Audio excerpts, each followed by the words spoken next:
Satellite camera থেকে যদি পৃথিবীর উপর নজর দেওয়া হয় এবং ট্র্যাক করা হয় তাহলে দেখা যাবে গোটা পৃথিবীতে ঠিক এরকম মৌমাছির মতো প্লেন ঘুরে বেড়াচ্ছে। একটি অনুমান অনুসারে সারা বিশ্বে প্রতি সেকেন্ডে ৯৫০০ কমার্শিয়াল প্লেন আকাশে তার যাত্রা তৈরি করে। কিন্তু আপনি যদি স্যাটেলাইট চিত্রকে একটু ভালোভাবে খেয়াল করেন তাহলে দেখতে পাবেন বিশ্বে এমন কিছু জায়গা রয়েছে যেখানে একটিও প্লেন দেখা যায় না। মনে হয় যেন তারা ইচ্ছা করে এই সমস্ত জায়গাকে এড়িয়ে চলে। তবে বাস্তবে এটাই সত্যি। কিন্তু কেন এমনটা হয়? তারা কেন এই সমস্ত জায়গাগুলিকে এড়িয়ে চলে?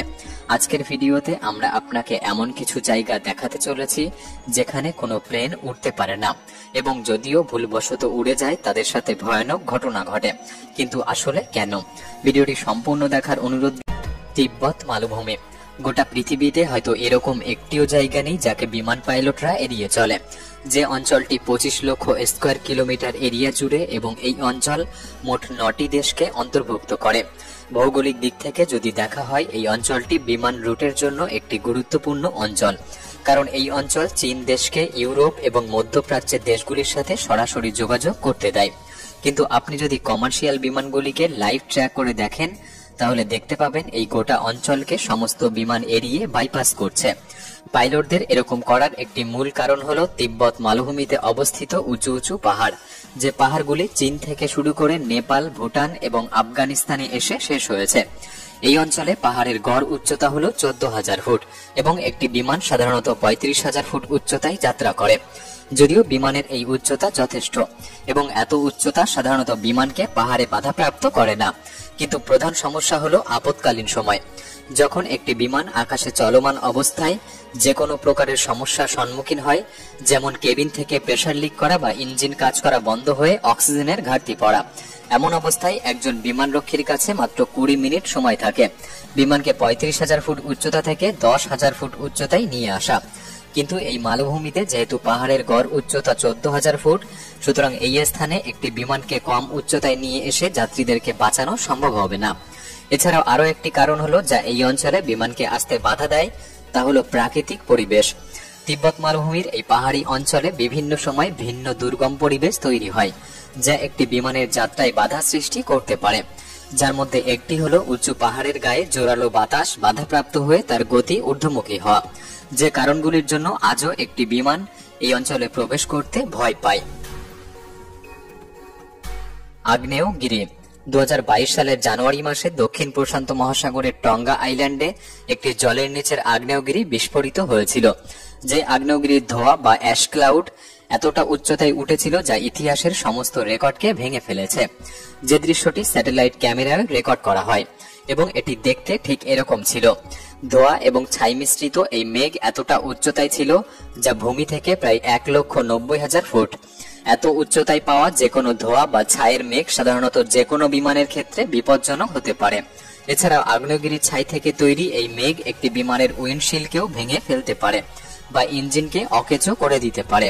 ১৯৮২ সালের ২৪শে জুন লন্ডন থেকে একটি বিমান নিউজিল্যান্ডের উদ্দেশ্যে রওনা দিয়েছিল এবং একটি আগ্নেয়গিরির মেঘের মধ্যে প্রবেশ করে। এটা সেই সময়ের কথা বলছি যে সময় বিমানে ধূমপান করা নিষিদ্ধ ছিল না। প্রথম অবস্থায় বিমানের মধ্যে ধোঁয়া দেখে সকলে ভেবেছিল কেউ হয়তো স্মোকিং করছে, কিন্তু পরে যা ঘটেছিল তা ছিল ভয়ানক। সমস্ত বিমান কর্মী এবং যাত্রীরা ওই ধোঁয়াতে সালফারের গন্ধ খুঁজে পেয়েছিল। তখন তারা ভাবতে থাকে নিশ্চয়ই ঘটনা অন্যরকম হতে চলেছে। আগ্নেয়গিরির ছাই বিমানের ইঞ্জিনে ঢুকে ইঞ্জিনকে ব্যাহত করে এবং ইঞ্জিন কাজ করা বন্ধ করে দেয়। ধীরে ধীরে বিমানের অ্যালটিটিউড কমতে থাকে এবং বিমানটি ভূপৃষ্ঠের দিকে নেমে আসতে থাকে। কিন্তু সৌভাগ্যবশত বিমানটি যখন ৩৭,০০০ ফুট থেকে ১২,০০০ ফুট উচ্চতায় এসে পৌঁছায় তখন ৪টি ইঞ্জিনের মধ্যে ৩টি ইঞ্জিন চালু হয়ে যায় এবং কোনো ক্ষতি ছাড়াই বিমানটিকে ভূপৃষ্ঠে ল্যান্ড করা সম্ভব হয়। তবে এই ঘটনার পর থেকে পাইলটরা ইচ্ছাকৃতভাবে আগ্নেয়গিরির উপর থেকে বিমান ওড়ানো সম্পূর্ণ বন্ধ করে দিয়েছে। ক্রেটার্স। এই ধরনের গর্তগুলি দেখতে যতটা ভয়ঙ্কর মনে হয় আসলে এটি তার থেকেও অনেক বেশি ভয়ঙ্কর হতে পারে, বিশেষ করে এর উপর থেকে যখন একটি বিমান তার গন্তব্যে রওনা দেয়। আমাদের এই গোটা বিশ্বে মোটামুটি ১৭০টি ক্রেটার বা গর্ত রয়েছে, যা অ্যাস্ট্রয়েড বা গ্রহাণু নিক্ষিপ্ত হওয়ার কারণে তৈরি। কিছু ক্রেটার এমন যেগুলি খনি তৈরির সময় খনন করা হয়েছে।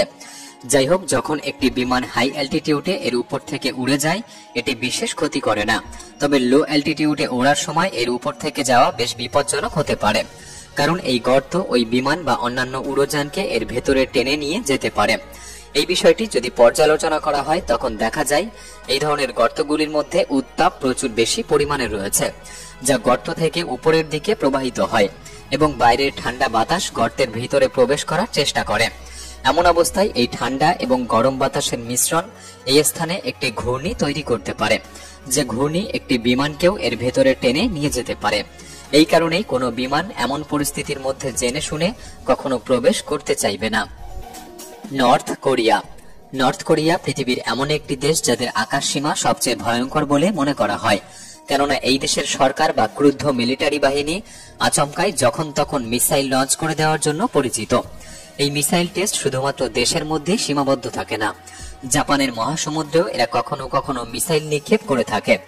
সাধারণত এমন অবস্থায় নর্থ কোরিয়ার বিমানগুলিকে কয়েকদিন আগে থেকে জানিয়ে দেওয়া হয় বা তাদেরকে ট্র্যাক করা হয়, কিন্তু অন্য কোনো বিমান যদি হঠাৎ এই মিসাইল পরীক্ষা অঞ্চলে এসে পড়ে তখন সেটা তাদের জন্য হুমকি স্বরূপ হয়ে দাঁড়াবে। এই জন্য যাত্রীবাহী যে কোনো বিমান নর্থ কোরিয়াকে ক্রস না করেই তারা অন্য রুটে তাদের যাত্রা সম্পূর্ণ করে। মক্কা। সৌদি আরবের পবিত্র শহর মক্কা গোটা দুনিয়ার মুসলিম সম্প্রদায়ের মানুষের জন্য একটি গুরুত্বপূর্ণ স্থান। এমনটা মনে করা হয় যে মক্কা শহর পৃথিবীর সেন্টার অফ গ্র্যাভিটিতে অবস্থিত, যে কারণে এর উপর থেকে না কোনো বিমান উঠতে পারে না কোনো পাখি।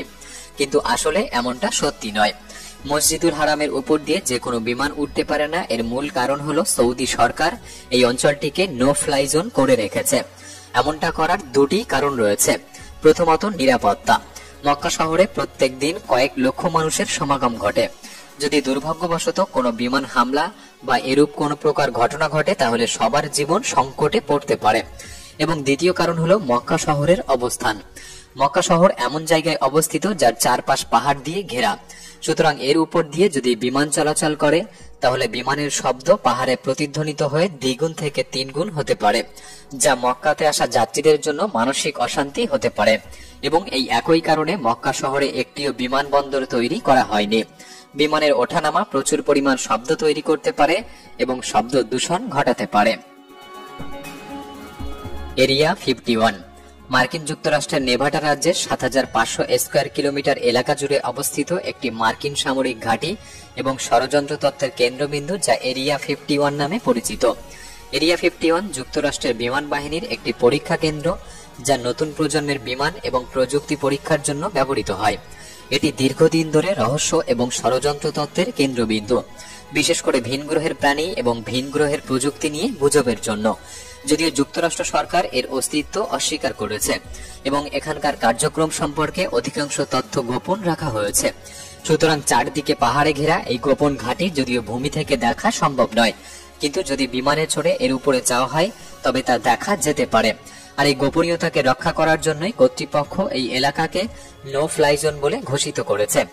যদি কখনো একটি বিমান এর উপর দিয়ে যাওয়ার চেষ্টা করে তখন শীঘ্র তাকে এই রুট পরিবর্তন করার আদেশ দেওয়া হবে, এবং যদি সে এই আদেশ অমান্য করে তবে যুক্তরাষ্ট্রের কাছে ক্ষমতা রয়েছে ওই বিমানটিকে ওই স্থানেই ধ্বংস করে দেওয়া।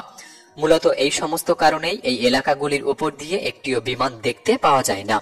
ভিডিওটি কেমন লাগলো কমেন্ট বক্সে লিখে জানাতে পারেন।